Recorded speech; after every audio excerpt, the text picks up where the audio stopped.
The second major theme is around the notion of hiring mathmen, not madmen. And this is really the shift in buying media over drinks and over lunch to buying media programmatically. Today, roughly 5 or 10% of all media online is bought programmatically in value terms. That's going to change.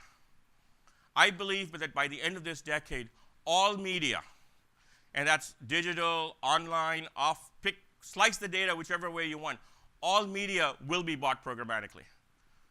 And the reason for that is that when you do that, marketeers can, A, combine Facebook with YouTube, with media that they're buying from some third source, and really look at it as a holistic purchase.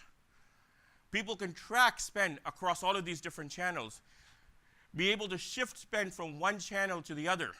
Things that marketeers have wanted to do forever, but in the traditional offline world have never been possible. When I used to buy media years ago in an offline environment, and I would want to track performance, we'd bring in Accenture or Deloitte or some consulting firm to do this, post-purchase media mix optimization analysis. They would usually charge $1 million, so that spend had to be large enough to pay for the $1 million consulting study. It would take 6 months, and by the time I got the results, the study was a year old. Think about that in today's world.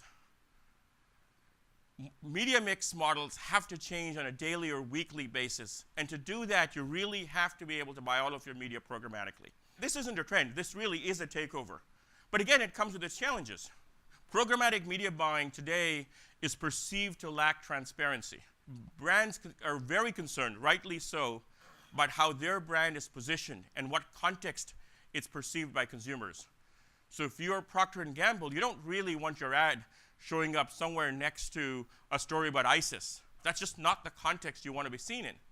And yet that's hard to do in many of the programmatic platforms today. But those challenges will get solved, are getting solved.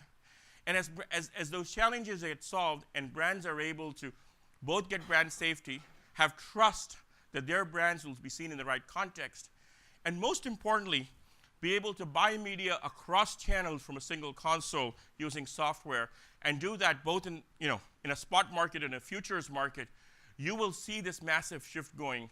And as that shift happens again, you'll see this change in value from context to technology.